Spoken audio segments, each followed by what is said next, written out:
আজ কলেজে তাড়াতাড়ি ছুটি হয়ে গেছে, তাই যেতে যেতেই ভাবছিলাম কি বানানো যায়। হঠাৎ মনে হলো ফিরনি বানাই। ব্যাস, যেমন ভাবা তেমন কাজ। হাফ কাপ বাসমতি রাইস নিয়ে খুব ভালো করে ধুয়ে নিয়ে ছড়িয়ে দিলাম জল শুকানোর জন্য।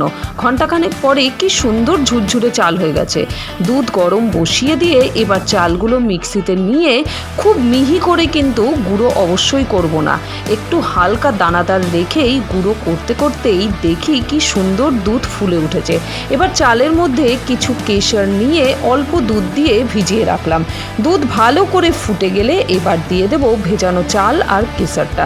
কি সুন্দর কালার এসছে দেখেছো। একটু থেতা এলাচ দিয়ে ভালো করে নাড়িয়ে মিশিয়ে নিয়ে চাল পুরোপুরি সেদ্ধ হলে অবশ্যই দিয়ে দেবো পরিমাণ মতো চিনি।